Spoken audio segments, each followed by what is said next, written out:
और आज हिंदुस्तान और चीन के फौज के माबैन कोर कमांडर सतह की बातचीत होगी। ये मीटिंग सुबह 10 बजे होगी, जिसमें फरीकैन मशरकी लद्दाख पर तबादला ख्याल करेंगे। मीटिंग में मशरकी लद्दाख से पीछे हटने के ताल्लुक से बातचीत होगी। गोगरा, हॉट स्प्रिंग और दीपसांग से फौज के हटने पर बातचीत होगी।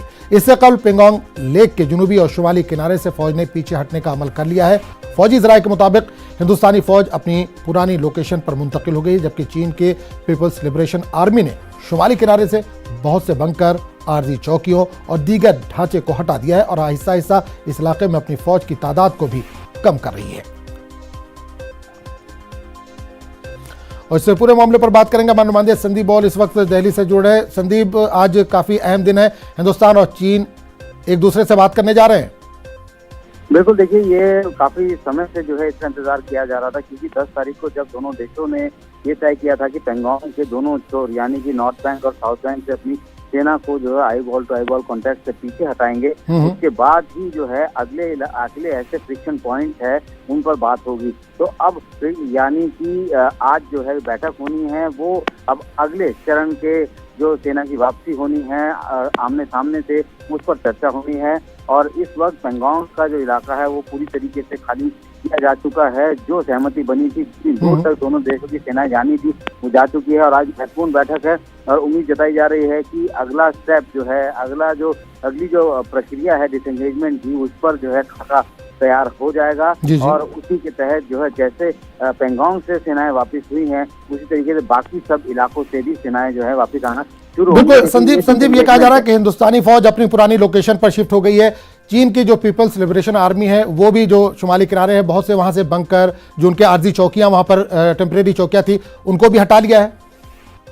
बिल्कुल, देखिए वो जो पहले बार जो सहमति बनी थी, पहला जो डिसएंगेजमेंट का प्रोसेस शुरू हुआ है, उसमें जितने भी ऐसे अस्थायी जो निर्माण हैं, जो वहाँ पे बंकर्स बनाए गए हों या ट्रेंचेस बनाए गए हों, उनको तोड़ा गया है। तस्वीरें खुद सेना की तरफ से जारी की गई थी, जिसमें दिखाया जा रहा था कि किस तरीके से जेसीबी के बोल्डर जो हैं, बुलडोजर जो हैं, वो सारे इलाकों को स्कैन कर रहे हैं जहाँ पे उन्होंने कोई स्ट्रक्चर तैयार किया था। तो अभी फिलहाल पुराना जो सिस्टम है उसको जो है फिलहाल आगे भी फॉलो करने की कोशिश की जा रही है। और उम्मीद यही जताई जा रही है कि जिस तरीके से शांतिपूर्वक पेंगोंग के इलाके से दोनों देशों की सेनाएं पीछे हुई है, आगे जितने भी फ्रिक्शन पॉइंट है वहां पे बातचीत के जरिए इसी तरीके से शांतिपूर्वक तरीके से डिसएंगेजमेंट की प्रक्रिया होगी। क्योंकि इससे पहले डिसएंगेजमेंट का प्रक्रिया जब शुरू हुई थी, आपको याद होगा गलवान में जिस तरह की झड़प हुई थी, वो कोर कमांडर स्तर की पहली बैठक के बाद इस तरीके की स्थिति बनी थी। तो उम्मीद जता रहे हैं कि अब जैसे पहला फेज कंप्लीट हुआ, उसी की तरह जो है आगे के फेज भी जल्दी कंप्लीट हो जाएंगे। बिल्कुल, अपोजिशन का लगातार ये इल्जाम है संदीप की चीन हमारी तरफ बढ़ता जा रहा है, लेकिन सरकार कुछ नहीं कर पा रही है। लेकिन अब जिस तरह से बातचीत हो रही है और चीनी फौज जो है वो पीछे हट रही है, उम्मीद की जाए कि हालात बहुत जल्दी नॉर्मल हो जाएंगे। बिल्कुल, देखिए नॉर्मल सी तो हो रही है एलएसी पर, लेकिन जैसे कि हर कोई जानता है कि चीन की फितरत जो है वो भरोसे करने लायक नहीं होती है। इसीलिए बार बातचीत की मेज पर भारतीय सरकार की तरफ से, सेना की तरफ से, विदेश मंत्रालय की तरफ से उन सारी चीजों को पुख्ता तौर पे रखा गया है कि जैसे अगर हम लोग दक्षिण क्षेत्र की बात करें पेंगोंग के, जहाँ पे कि हम लोग एडवांटेज पोस्ट पे थे, वहाँ पे बातचीत के दौरान ये कहा गया है कि हम लोग जो है eyeball to eyeball contact से पीछे जाएंगे, लेकिन चीन जो है धोखे से उन इलाकों में दोबारा नहीं आएगा। तो इस तरीके की कई ऐसी चीजें हैं जो कि कागजों पे जो है दस्तखत हुए हैं, एग्रीमेंट हुआ है, तो लेकिन वो मानने को तैयार नहीं।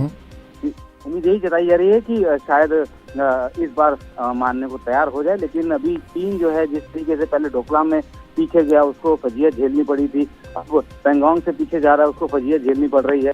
तो जाहिर सी बात है कि इंटरनेशनल कम्युनिटी में उसका नाम जो है जिस तरीके से वो अपने आप को पोर्ट्रे करता है, जिस तरीके से बताता है कि दुनिया की सबसे बड़ी ताकतवर देश है वो, तो हो सकता है कि उसमें जो है ये कहीं ना कहीं डेंट के तौर पर चीन को देख रहे हैं। और यही वजह है कि कुछ भी ऐसी कोशिशें भारत की तरफ से जो कि चीन को नागवारा गुजरती है, उसको लेकर जो है वो किसी भी तरीके के एक्शन कर सकता है। लेकिन अभी फिलहाल भारत ने बिल्कुल पुख्ता तौर पर कागज पे ये सारी चीजें लिखित में जो है डिसएंगेजमेंट का प्रोसेस को आगे बढ़ाया है, ताकि भविष्य में गलवान जैसी कोई स्थिति ना पैदा हो। चलिए संदीप, बहुत बहुत शुक्रिया इस तमाम जानकारी के लिए।